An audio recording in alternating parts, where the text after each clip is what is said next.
TET paper 2 science के लिए यह वीडियो बहुत ही हेल्पफुल रहने वाली है, क्योंकि इस वीडियो में एनसीईआरटी प्लस प्रीवियस ईयर के जो क्वेश्चन हैं उनका समावेश किया गया है। चलिए स्टार्ट करते हैं हम वीडियो। संजना के पास 3 चुंबक हैं ए, बी तथा सी, जिसके ध्रुव क्रमशः A1 A2 B1 B2 और C1 C2 अंकित किए गए हैं। चुंबकों को एक दूसरे के समीप लाने पर उसने निम्न प्रेक्षण किए हैं। देखिए, जब भी आपसे चुंबक के बारे में कोई प्रश्न पूछ लिया जाए, देखिए अभी जैसे मैं आपको बता रहा हूँ ना, इस क्वेश्चन का आंसर तो मैं आपको बता दूंगा, लेकिन यही क्वेश्चन फिर से सीटेट में आपका नहीं आने वाला है, लेकिन इसका जो कॉन्सेप्ट है वो रिपीट हो सकता है। तो जब भी चुंबक के बारे में आपसे कोई क्वेश्चन पूछ लिया जाए तो उसका मैं आपको एक कॉन्सेप्ट बता देता हूँ, वो आपके मन मस्तिष्क में बैठा लेना है। ठीक है जी। चुंबक के बारे में मैं आपको बताऊँ तो देखिए, चुंबक में क्या होता है, 2 ध्रुव होते हैं, एक उत्तरी होता है, दूसरा दक्षिणी होगा। 2 ध्रुव होते हैं, एक उत्तरी होगा और दूसरा कौन सा होगा, दक्षिणी होगा। सजातीय ध्रुव की जब बात करते हैं तो 100 ध्रुव आ जाते हैं उसमें, जैसे उत्तरी उत्तरी और दक्षिण दक्षिणी, ये क्या हो जाते हैं, सजातीय हो जाते हैं। और जब विजातीय ध्रुव की बात की जाए या असमान ध्रुवों की बात की जाए तो उत्तर और दक्षिण ये क्या हो जाएंगे, विजातीय जो ध्रुव है वो हो जाएंगे। अच्छा, जो सजातीय ध्रुव होते हैं उनमें क्या होता है, सजातीय ध्रुव जैसे उत्तरी उत्तरी और दक्षिण दक्षिण, इनमें क्या होगा, दोनों एक दूसरे को प्रतिकर्षित करते हैं, पास नहीं आएंगे। और जो विजातीय ध्रुव होते हैं जिनको हम असमान ध्रुव भी कहते हैं, जैसे उत्तर और दक्षिणी, तो ये जो ध्रुव रहेंगे एक दूसरे को आकर्षित करते हैं। इतना कॉन्सेप्ट है चुंबक के बारे में, और चुंबक से रिलेटेड जो भी क्वेश्चन आ जाएगा तो वो फिर आप उसको आसानी से सॉल्व कर सकते हैं। एक बार और मैं रिपीट कर दूं, देखिए थोड़ा सा समय मैं ज़रूर लूँगा, 20 से 25 मिनट लूँगा, 20 से 25 क्वेश्चन आपके सॉल्व करवा दूंगा, लेकिन आपको क्या है, ये कॉन्सेप्ट भी दिमाग में बैठ जाएगा। सिर्फ मैं A B C आंसर बता दूं, ये आपका सीटेट में तो नहीं आने वाला है। थोड़ा सा पेपर जो है उसका जो लेवल रहता है वो हाई रहता है, हमें समझना पड़ता है। कॉन्सेप्ट हमारे दिमाग में नहीं बैठेंगे, हम नहीं निकाल पाएंगे पेपर। ठीक है जी। फिर से मैं रिपीट कर देता हूँ कि चुंबक में क्या होते हैं, 2 ध्रुव होते हैं, एक होता है उत्तरी और दूसरा होता है दक्षिणी। ठीक है जी। असमान ध्रुव की बात कर लेंगे हम तो उत्तर और दक्षिणी आ जाएंगी, या असमान ध्रुव हैं। समान ध्रुवों की बात कर लेंगे तो उत्तरी उत्तरी दक्षिणी दक्षिणी। विशेषता इनकी क्या होती है कि जो समान ध्रुव रहेंगे एक दूसरे को प्रतिकर्षित करते हैं, और असमान ध्रुव क्या करेंगे, एक दूसरे को आकर्षित करेंगे। अब क्वेश्चन पढ़िए, क्वेश्चन आसानी से सॉल्व होगा। संजना के पास 3 चुंबक A B तथा C, जिसके ध्रुव क्रमशः A1 A2। देखिए A का जो ध्रुव है A1 A2, मतलब एक उत्तरी होगा तो दूसरा दक्षिणी होगा। ऐसा ही B के लिए B1 B2 और C के लिए क्या है, C1 C2, मतलब उत्तर दक्षिणी ध्रुव तीनों में दिए गए हैं। चलिए, अब क्या कह रहा है कि चुंबकों को एक दूसरे के समीप लाने पर ये जो है ये प्रेक्षण प्राप्त हुए हैं। कौन से प्रेक्षण है वो हम देखते हैं। A1 क्या करता है, विकर्षित करता है B1 को। विकर्षित मतलब प्रतिकर्षित करता है, उसको दूर हटाता है A1 B1 को। मतलब यदि A1 उत्तरी ध्रुव होगा तो B1 भी उत्तरी ध्रुव होगा, यदि A1 दक्षिणी ध्रुव होगा तो B1 भी दक्षिणी ध्रुव होगा। मतलब ये क्या है, सजातीय ध्रुव है A1 B1। ठीक है जी। दूसरा कॉन्सेप्ट क्या दिया गया है कि A1 विकर्षित करता है C2 को, तो ये भी समान ध्रुव है। ठीक है जी, समान ध्रुव है तभी तो एक दूसरे को ये कर रहे हैं, प्रतिकर्षित कर रहे हैं।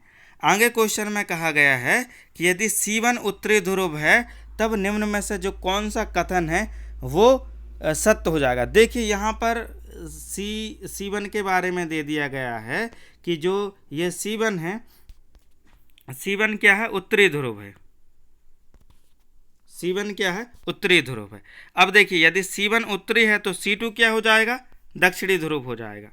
यदि जो C2 है वो दक्षिणी हो जाएगा तो A1 भी दक्षिणी हो जाएगा, और जो B1 है वो भी दक्षिणी ध्रुव हो जाएगा। ठीक है जी, क्योंकि ये सभी आपस में एक दूसरे को क्या कर रहे हैं, प्रतिकर्षित कर रहे हैं, मतलब ये समान ध्रुव हो जाएंगे। C1 उत्तरी हो गया और ये बाकी ये सब क्या हो गए, दक्षिणी ध्रुव हो गए। तो अब इससे क्या निष्कर्ष निकलेगा, पहला विकल्प है कि B2 उत्तरी ध्रुव होगा और A1 क्या होगा, दक्षिणी ध्रुव होगा। तो हमने क्वेश्चन में तो देख लिया है, A1 क्या हो गया, दक्षिणी ध्रुव है, और जो B2 है वो उत्तरी ध्रुव हो जाएगा। तो इस कॉन्सेप्ट के आधार पर जो हमारा राइट आंसर हो जाएगा वो हो जाएगा A। B2 उत्तरी ध्रुव है और A1 क्या है, दक्षिणी ध्रुव है। चलिए अब हम चलते हैं नेक्स्ट क्वेश्चन की ओर। ठोस कणों का कौन सा गुण अवसादन की विधि में काम आता है? तो देखिए यहाँ शब्द आया अवसादन, तो ये अवसादन क्या होता है? अवसादन एक ऐसी विधि है जिसमें तरल या द्रव पदार्थ में उपस्थित जो अशुद्धियाँ होती हैं वो नीचे जाकर बैठ जाती हैं। इस विधि को हम क्या कहते हैं? अवसादन कहते हैं। ठीक है जी। मैं एक छोटा सा एग्जांपल आपको दूं।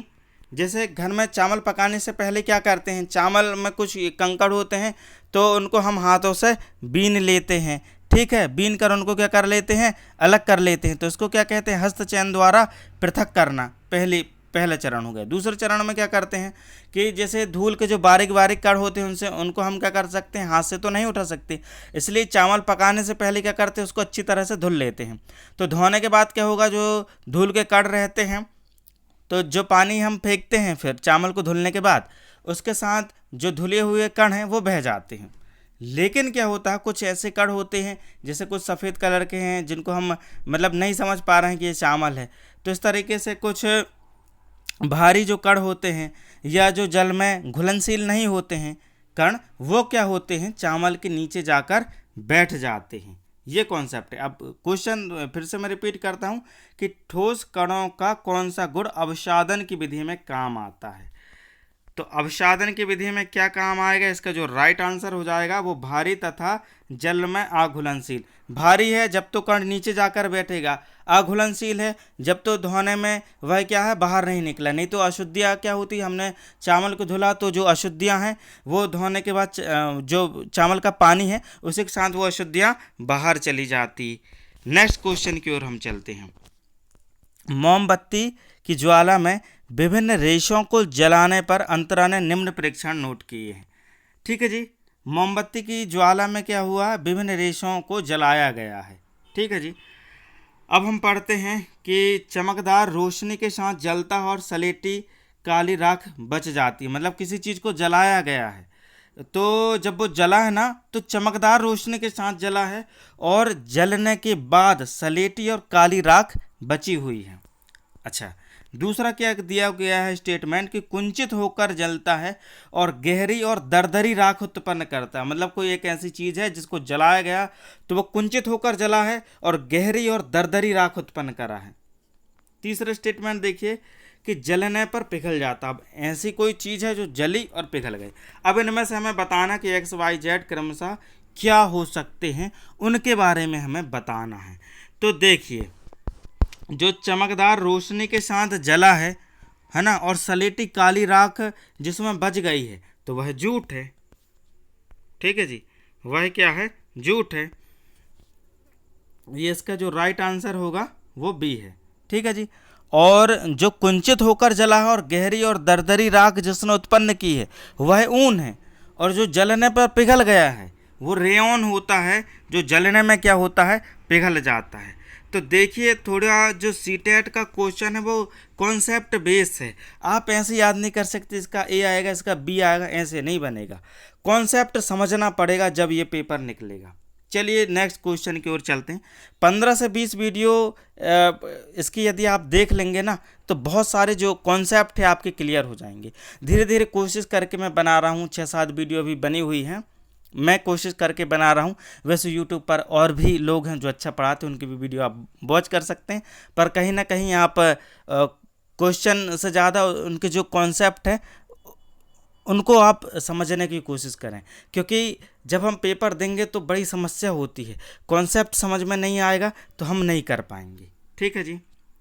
क्वेश्चन है कि यदि यह मान लिया जाए कि प्रत्येक केस में प्रयुक्त सेल और बल्ब एक समान है तो निम्न में से किस सरल श्रेणी क्रम परिपथ में जो बल्ब है वो अधिक उद्दीप्त होगा? उद्दीप्त होने का मतलब होता है अधिक रोशनी देगा। बल्ब कब अधिक रोशनी देगा? देखिए, एक बल्ब तथा एक सेल को हमने लगाया और एक बल्ब तथा 2 सेल को लगाया, 2 बल्ब और 1 सेल को लगाया, 2 बल्ब तथा 2 सेल को लगाया। ज़्यादा इसमें कुछ दिमाग नहीं लगाना है। यदि आप क्या करोगे, एक बल्ब में 2 सेल लगा दोगे तो वो क्या होगा? उद्दीप्त होने के बाद, यहाँ पर फोकस किस में किया गया है कि उद्दीप्त होना चाहिए। ठीक है जी, ज़्यादा रोशनी देना चाहिए। तो एक बल्ब में आप 2 सेल लगा देंगे तो ज़्यादा रोशनी देगा। 2 बल्ब में 2 सेल लगा देंगे तो उतनी ज़्यादा रोशनी नहीं रहेगी, लेकिन एक बल्ब में हमने 2 सेल लगा दिए तो अच्छी रोशनी देगी। और उद्दीप्त होने की ही यहाँ पर बात की गई। उद्दीप्त मतलब रोशनी देना, कि कैसे ज़्यादा रोशनी मिल सकती है। ठीक है जी, चलिए अब हम चलते हैं नेक्स्ट क्वेश्चन की ओर। थायराइड ग्रंथि के बारे में दिया गया है। ठीक है जी, थायराइड ग्रंथि क्वेश्चन हम पढ़ते हैं कि थायराइड ग्रंथि के उपयुक्त कार्य के लिए एक ही आवश्यकता होती है। ठीक है जी, थायराइड ग्रंथि के उपयुक्त कार्य के लिए एक ही आवश्यकता होती है। थायराइड ग्रंथि के उपयुक्त कार्य के लिए किसकी आवश्यकता होती है आप लोग जानते होंगे, आयोडीन की आवश्यकता होती है। ठीक है जी, और उसकी कमी बी उत्पन्न करती है। यह एक विशेष क्षेत्रीय अभाव जनित रोग है जो कि प्राय सी क्षेत्रों में रहने वाले लोगों को होता है। ए का अभाव बच्चों में डी भी उत्पन्न करता है। अब बताइए कि ए बी और सी डी हैं वो क्रमशः क्या हो सकते हैं। तो सबसे पहले जो देखिए हमें ये पूछा गया है कि थायराइड ग्रंथि के उपयुक्त कार्य के लिए एक ही आवश्यकता होती है। मतलब देखिए थायराइड ग्रंथि के उपयुक्त कार्य के लिए किसकी आवश्यकता होती है, आयोडीन की आवश्यकता होती है। और पूछा गया है कि और उसकी कमी से बी उत्पन्न करती है, मतलब उसकी कमी से कौन सा रोग होगा, तो घेंगा रोग होता है। घेंगा रोग में क्या होता है, जो गला होता है वो फूल जाता है। और घेंगा रोग को क्या कहा जाता है, घेंगा रोग को कहा जाता है गलगंड। ठीक है जी, घेंगा कहें या गलगंड कहें, ये इसको कहा जाता है। अब यहाँ पर पूछा गया था कि प्राय सी क्षेत्रों में रहने वाले लोगों को होता है। तो जो लोग पर्वतीय क्षेत्रों में होते हैं अधिकतर वहाँ पर घेंगा रोग होता है। और ए का अभाव बच्चों में डी भी उत्पन्न करता है, तो मानसिक मंदन उत्पन्न करेगा। ठीक है जी, मानसिक मंदन रोग बच्चों में उत्पन्न करेगा आयोडीन का यदि अभाव हो जाए तो। ठीक है जी, तो इसका जो राइट आंसर है वो डी है। अब हम चलते हैं नेक्स्ट क्वेश्चन की ओर। निम्न कथनों को पढ़िए और सही उत्तर दीजिए। कथनों को हमें पढ़ना है और सही उत्तर देना है। देखिए कुछ क्वेश्चन ऐसे आते हैं ना कि देखने में तो बड़े रहते हैं, हम देख के डर जाएं, उनको पढ़ते नहीं हैं और उसका आंसर भी टिक नहीं करते। तो ऐसा नहीं करना है। देखिए जो बड़े कथन रहते हैं ना, एक बार यदि हमने उनको पढ़ लिया तो समझ में आ जाएगा कि वो क्या कहना चाह रहे हैं। पढ़ते हैं हम। जब सूर्य और पृथ्वी के मध्य चंद्रमा आता है तब सूर्य ग्रहण होता है। बताइए स्टेटमेंट सही है या नहीं है। जब सूर्य और पृथ्वी के मध्य चंद्रमा आता है तब सूर्य ग्रहण होता है, ये स्टेटमेंट तो सही है। ठीक है जी, अब इसमें क्या दिया गया है कि R1 कथन दिया गया है। इसमें कहा गया है कि पृथ्वी की छाया चंद्रमा पर पड़ती है और सूर्य का प्रकाश अवरुद्ध करती है। ये तो उल्टा दिया हुआ है, पृथ्वी की छाया चंद्रमा पर नहीं पड़ती है। चलिए कथन दूसरा पढ़ते हैं हम, R2 को पढ़ते हैं। R2 क्या कहता है कि चंद्रमा पृथ्वी के कुछ भागों पर छाया उत्पन्न करता है। चंद्रमा क्या करता है, पृथ्वी के कुछ भागों पर छाया उत्पन्न करता है और सूर्य का जो प्रकाश है वो अवरुद्ध करता है। तो ये बात तो सही है, मतलब जो हमारा कथन था ये सही है। R1 जो कथन है वो गलत है और R2 भी सही है। तो ऐसा हम निष्कर्ष क्या निकाल सकते हैं इस पर से हम देखिए तो इसमें जिसका जो राइट आंसर है वह क्या है, बी है। मतलब क्या है, ए सही है और ए की सही व्याख्या कौन कर रहा है, R2 कर रहा है। R1 जो कथन है वो गलत है। ठीक है जी, अब हम चलते हैं नेक्स्ट क्वेश्चन की ओर। छाया के निर्माण के विषय में निम्न में से जो कौन सा कथन है वो सत्य नहीं। छाया के बारे में पूछा जा रहा है, छाया प्रतिबिंब जो बन जाता है उसके बारे में पूछा जा रहा है कि जो कौन सा जो कथन है वो सत्य नहीं है। पीला बिंब काली छाया उत्पन्न करता है। देखिए पीला बिंब हो, नीला हो, हरा हो, जैसा भी हो वो क्या करेगा, काली छाया उत्पन्न करेगा। तो कथन कैसा है, सही है। बी को हम पढ़ते हैं। छाया केवल अपारदर्शी बिंबों द्वारा उत्पन्न की जा सकती है। सही बात है, यदि पारदर्शी होगी तो फिर तो प्रकाश गुजर जाएगा। सी पढ़ते हैं। छाया की लंबाई सर्वदा बिंब की लंबाई के समान होती है। अब छाया जो बनेगी तो वो हमेशा बिंब की लंबाई के बराबर रहेगी, ऐसा तो नहीं है। तो ये जो कथन है वो असत्य है। और हमसे क्या पूछा गया था, असत्य कथन। तो इसका जो असत्य कथन है वो सी है और सी हमारा क्या है, राइट आंसर है। लेकिन हम डी को भी पढ़ लेते हैं। छाया का आकार प्रकाश के स्रोत तथा बिंब के बीच की दूरी पर भी निर्भर करता है। नेक्स्ट क्वेश्चन अब देखिए, निम्न कथनों को पढ़िए और सही विकल्प का चयन कीजिए। ठीक है जी, यहाँ पर बोला गया है कि रेगिस्तानी पौधों में रंध्र प्रायः पत्तियों की सतह और गूदेदार तने पर उपस्थित होते हैं।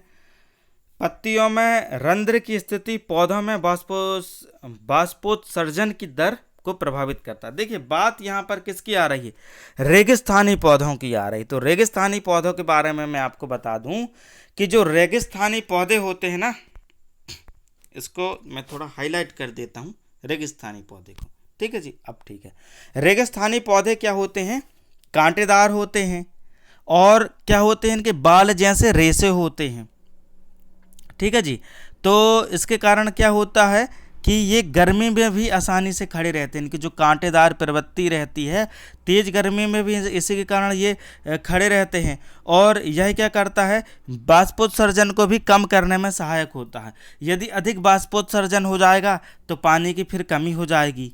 ठीक है जी, तो ये जो कथन है वो रेगिस्तानी पौधों के बारे में। जब भी आपसे रेगिस्तानी पौधों के बारे में कुछ कहा जाए तो ये कॉन्सेप्ट आपको याद रखना और फिर आपको आंसर देना है।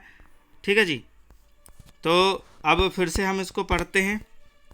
जो कथन दिया गया था, रेगिस्तानी पौधों में रंध्र प्रायः पत्तियों की सतह और गूदेदार तने पर उपस्थित होता है, तो ऐसा नहीं है।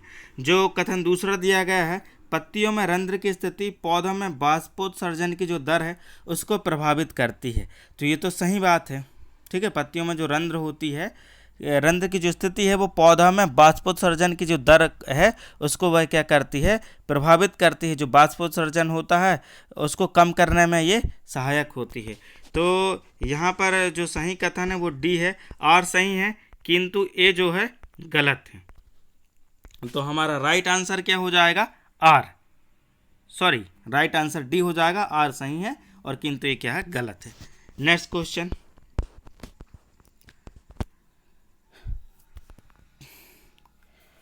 पौधों का मादा जननांग एक्स होता है। इसके 3 भाग, जिसमें मुख्यतः वाई पराग कणों के लिए ग्रहणशीलता सतह है और जेड में निषेचन होता है। तो देखिए यहाँ पर बात आ रही है पौधों के जननांग की। तो थोड़ा सा कॉन्सेप्ट आप समझ लीजिए कि जब भी बात आ जाए, किसकी बात आ जाए, पौधों की जननांग की बात आ जाए, तो पौधों का जो मादा जननांग होता है वो स्त्री केसर होता है और नर जननांग क्या होता है, पुंकेसर होता है। ठीक है जी, फिर से रिपीट करता हूँ, पौधों का जो मादा जननांग होता है वो स्त्री केसर होता है और नर जननांग क्या होता है, पुंकेसर होता है। स्त्री केसर में क्या होता है, वर्तिकाग्र, वर्तिका और अंडाशय होते हैं। अंडाशय में क्या होता है, एक से अधिक बीजांड होते हैं। ठीक है जी, अब क्वेश्चन हम पढ़ लेते हैं कि पौधों का मादा जननांग एक्स कहलाता है। तो पौधों को जो जननांग हो गया वो क्या कहला गया, स्त्री केसर। ठीक है जी, और इसके 3 भाग, जिसमें वाय पराग कणों के लिए ग्रहणशीलता होता है, तो वह क्या है, वर्तिकाग्र है। देखिए नीचे बी में वर्तिका भी दिया गया है, लेकिन इसका जो राइट आंसर है वो ए है। एक मिनट, बैक हो गया, पीडीएफ खोलना पड़ेगा, थोड़ा सा वेट कीजिएगा आप।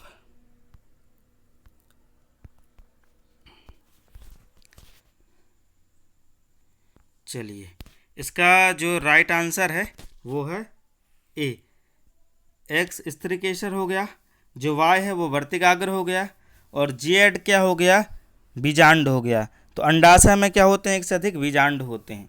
थोड़ा सा देखिए, वर्तिकाग्र और वर्तिका 2 चीज़ें हैं, तो वर्तिकाग्र आप याद रखिएगा। नेक्स्ट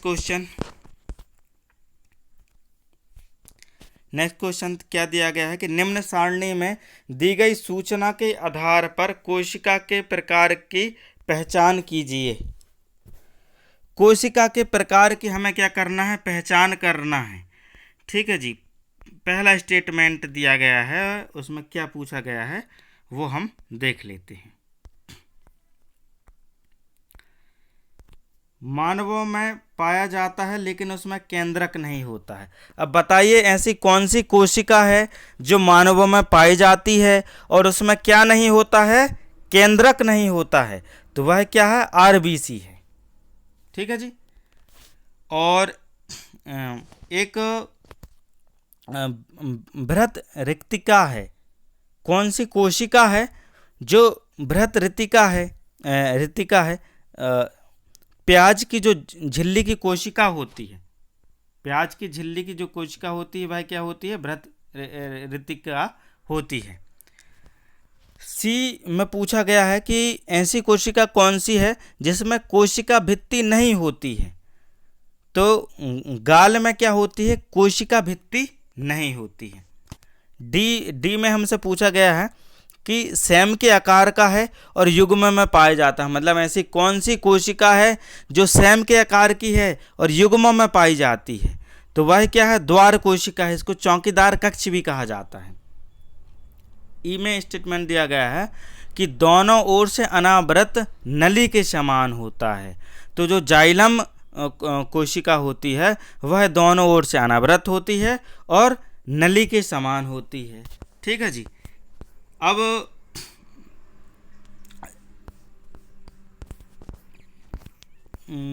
क्या देख रहे थे हम?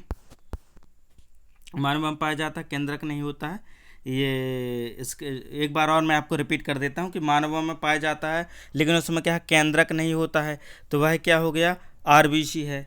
ठीक है जी। बृहत रिक्तिका किस में होती है? प्याज की झिल्ली की कोशिका में होती है। कोशिका भित्ति किस में नहीं होती है? तो वो गाल कोशिका में नहीं होती है। सेम के आकार का कौन होता है? चौकीदार कक्ष होता है। द्वार कोशिका जिसको हम कहते हैं। दोनों ओर से अनावृत नली के समान होता है तो उसको हम क्या कहते हैं? जाइलम कोशिका कहते हैं। ठीक है जी। अब यहाँ पर क्वेश्चन है कि ध्वनि के संबंध में निम्न में से जो कौन सा जो कथन है वह सही नहीं है? ध्वनि के संबंध में पूछा गया है कि कौन सा जो कथन है तो सही नहीं। देखिए, ध्वनि के बारे में मैं थोड़ा आपसे बता दूं कि ध्वनि के गमन के लिए माध्यम की आवश्यकता होती है। जो मनुष्य होता है वो अधिकतम 20 हर्ट्ज से लेकर 20,000 हर्ट्ज तक की जो ध्वनि है उसको सुन सकता है। चलिए, अब हम विकल्प को पढ़ते हैं और पढ़ने के बाद हम ये बताएंगे कि इसमें से जो कौन सा कथन है वो सही नहीं है। देखिए, सीटेट में ऐसे क्वेश्चन आएंगे, समय हमारे पास बहुत कम होता है, हमें प्रैक्टिस तो करनी पड़ेगी जब ये पेपर निकलेगा। 4 विकल्प हैं, क्वेश्चन को पढ़ना भी है, चारों विकल्प को पढ़ना है, फिर हमें एक आंसर पर पहुंचना है। तो 1 मिनट का समय तो पढ़ने में ही लग जाएगा। तो थोड़ा क्या जल्दी आप पढ़ने की कोशिश करें। घर पे कोशिश भी आप करें कि उसको जल्दी आप पढ़ें और उसके पीछे का क्या जो शब्दार्थ है वो निकल पा रहा है उसे भी आप देखें। तो इसे पढ़ना है। हम क्या करते हैं, किसी वायलिन और बांसुरी को एक साथ बजाने पर उत्पन्न ध्वनि एक समान चाल से चलती है। ये सही है। समान तीव्रता की 2 ध्वनि तरंगों की सदैव एक समान उच्चता होगी। ये सही नहीं है। और हमसे क्या पूछा गया था जो सही नहीं है?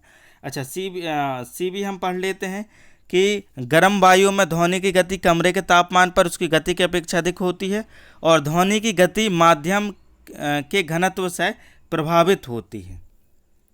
ठीक है जी। तो इसका जो राइट आंसर है वह क्या है? बी है। चलिए, अब हम चलते हैं नेक्स्ट क्वेश्चन की ओर।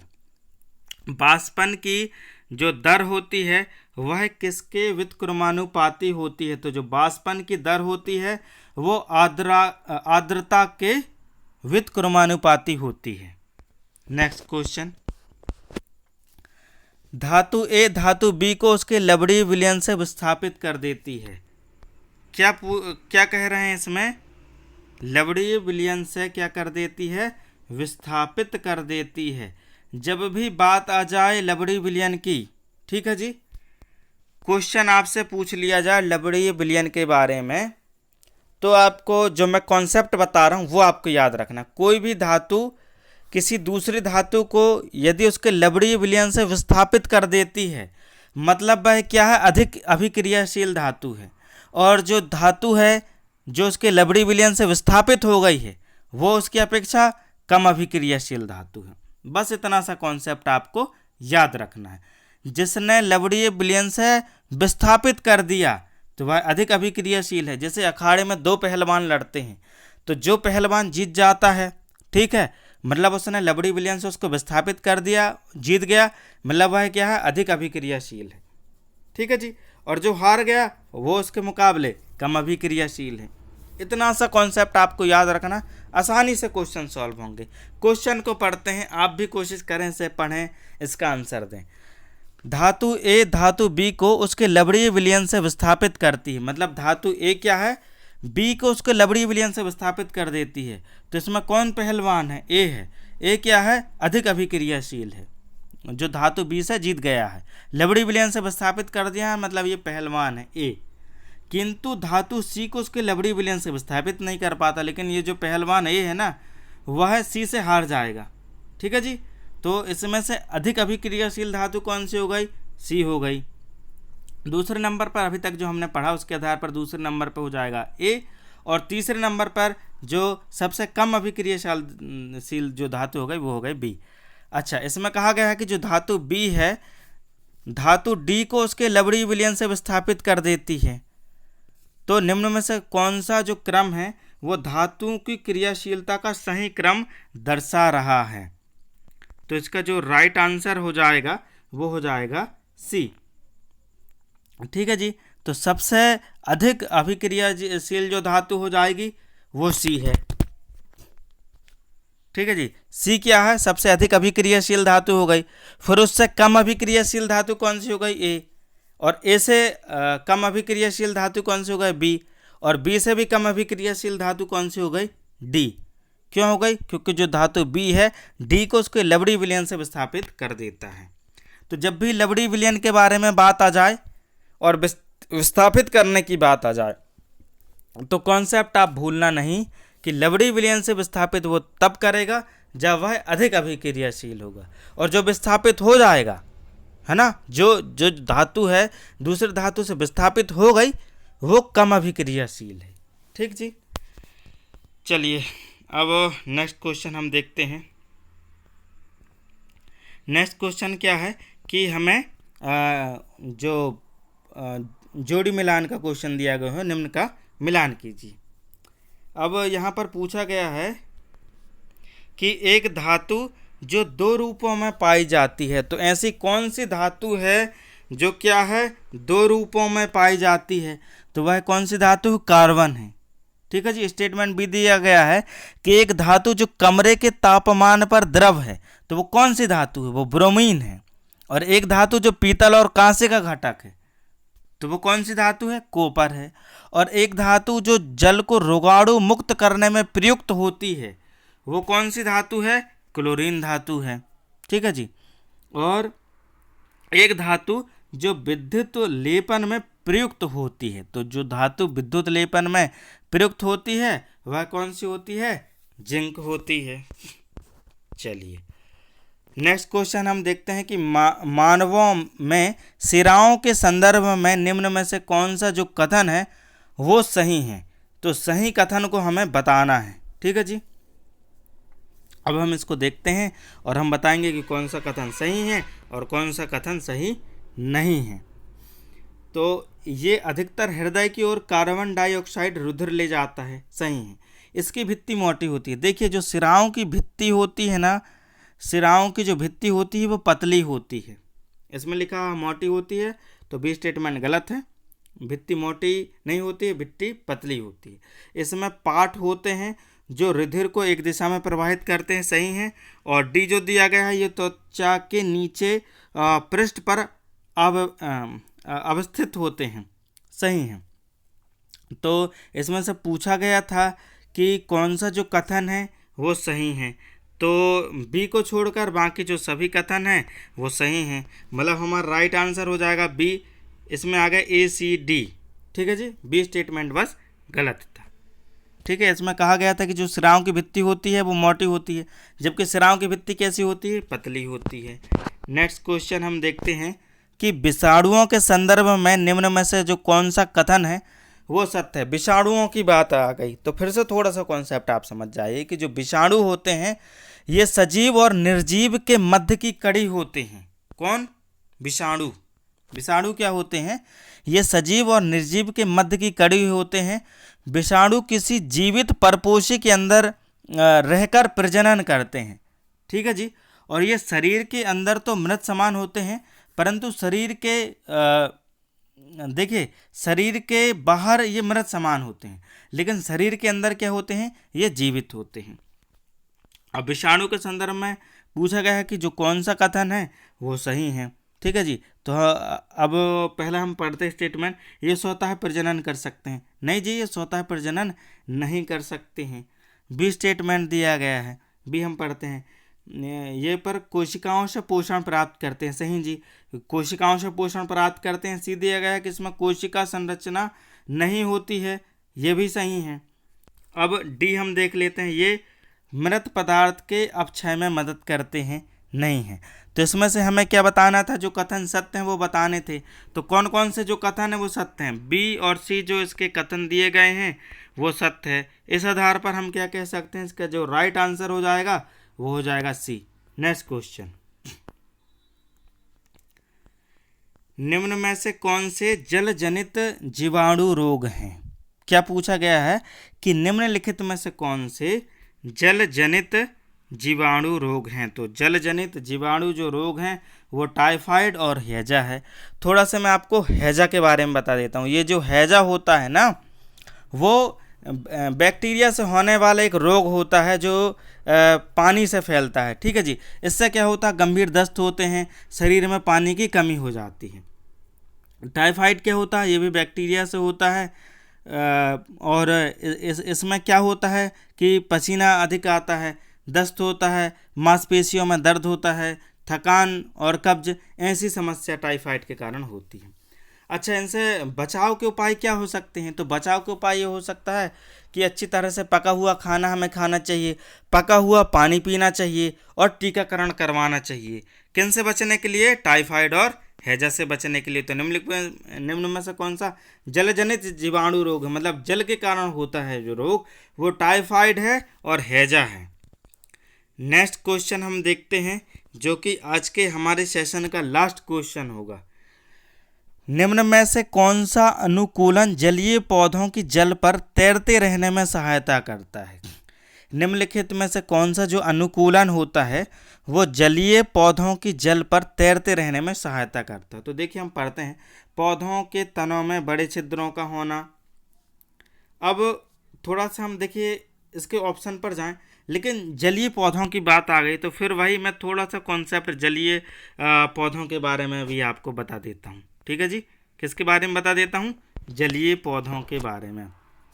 जलीय पौधों में क्या होता है कि जो जलीय पौधों की जो जड़ होती है ना, वो आकार में बहुत छोटी होती है। जलीय जो पौधे होते हैं उनकी जो जड़ें होती हैं वो आकार में बहुत छोटी होती हैं, और जड़ों का कार्य क्या होता है, पौधे को जमाए रखना। ठीक है जी। इन पौधों का जो तना होता है वो लंबा होता है, खोखला होता है और हल्का होता है। ये जलीय पौधों का कॉन्सेप्ट हो गया। ठीक है जी। अब यहाँ पे आप देखिए क्वेश्चन में जो विकल्प दिए हो उसे हम पढ़ते हैं। पौधों के तनों में बड़े छिद्र का होना, तो इसका जो राइट आंसर है ये यही है कि पौधों के तनों में बड़े छिद्रों का होना ये जलीय पौधों के जल पर तैरते रहने में सहायता करते हैं। वैसे पत्तियों पर मोम की परत, फीते जैसी पत्ती, पत्ती की ऊपरी सतह पर रंध्र, लेकिन जो सबसे सही या उपयुक्त हम कहेंगे हमारा जो आंसर है, पौधों के तनों में बड़े छिद्रों का होना। Thanks for watching this video.